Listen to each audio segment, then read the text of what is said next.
નમસ્કાર મિત્રો, આજે આની પહેલા આપણે સમજૂતી લઈ લીધી હતી કે જીએસટીમાં મેઇનલી કયા પ્રકાર હોય છે. હવે એક બીજો જે પ્રશ્ન બધાના મનમાં ઉદ્ભવતો હોય છે કે મારે જીએસટી નંબર લેવો છે. સિમ્પલી જોવા જઈએ તો જીએસટી નંબર લેવો એ 3 દિવસથી 7 દિવસની પ્રોસેસ છે, પરંતુ એકવાર તમે જીએસટી નંબર લઈ લીધો પછી જીએસટીના કાયદાનું પાલન કરવું પડે છે. આપણે એને ઇંગ્લિશમાં કહીએ, once you register under GST then you have to follow GST rule, એટલે જીએસટીના નિયમનું પાલન કરવું પડે જ છે. તો આજે આપણે એવું સમજશું કે જીએસટી નંબર લેવો કોને ફરજિયાત છે. તો જીએસટીના કાયદા મુજબ સરકારે જુદી જુદી કેટેગરી સ્પેસિફાઈ કરેલી છે. નંબર 1 કે જ્યારે તમે વસ્તુ ગુડ્સનો સપ્લાય કરતા હોય ત્યારે જીએસટીની લિમિટ 40 લાખ છે. એટલે કે આખા વર્ષમાં તમારું ધંધાનું વેચાણ 40 લાખથી વધુ થતું હોય અથવા તમને લાગે કે 40 લાખથી વધશે ત્યારે તમારે જીએસટી નંબર લેવો ફરજિયાત છે. Number 2 service. સર્વિસ એટલે તમે કોઈ પણ જાતની સેવા આપતા હોય.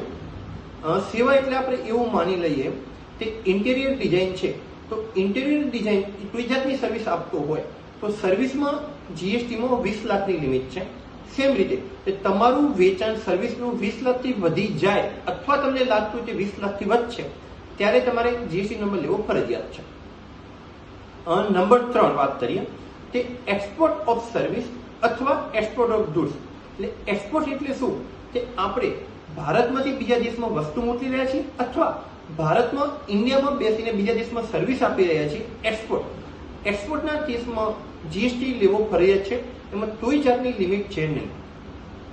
નંબર 4 આપણે વાત કરશું કન્સ્ટ્રક્શન સર્વિસ, એટલે બાંધકામની સર્વિસ.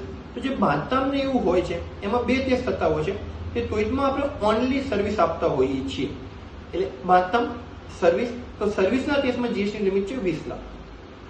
બીજી આપણે વાત કરીએ વર્ક્સ કોન્ટ્રાક્ટ.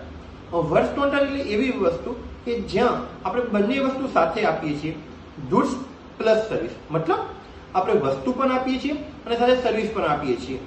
આપણે ઉદાહરણ લઈએ તો ફર્નિચર. જ્યારે કોઈ ઘરમાં કે ઓફિસમાં ફર્નિચર ચાલતું હોય ત્યારે જે સુથાર એટલે જે તાર પેન્ટર હોય એ વસ્તુ પણ લાવશે અને સર્વિસ પણ આવશે. આને કહેવાય જીએસટીના ટર્મમાં વર્ક્સ કોન્ટ્રાક્ટ. તો વર્ક્સ કોન્ટ્રાક્ટમાં જીએસટીની લિમિટ છે 20 લાખ. તો આપણે એમાં મેઇનલી જે જીએસટીના કાયદા મુજબ લિમિટ છે એ આપણે કન્સિડર કર્યું. એટલે જો ઉપરની લિમિટથી વધારે આપણું વેચાણ થતું હોય તો આપણને લાગતું હોય કે થશે ત્યારે આપણે જીએસટી નંબર લેવો ફરજિયાત છે. બીજું કે આપણે આપણી ઈચ્છાથી જીએસટી નંબર ત્યારે પણ લઈ શકીએ છીએ, એટલે કે વોલ્યુન્ટરી જીએસટી નંબર લેવામાં કોઈ પણ જાતની કન્ડિશન ફોલો કરવી જરૂરી નથી. બટ એ વસ્તુ ધ્યાનમાં રાખવી પડે કે એકવાર તમે જીએસટી નંબર લઈ લીધો તો પછી તમારે જીએસટીના કાયદાનું પાલન કરવું પડશે.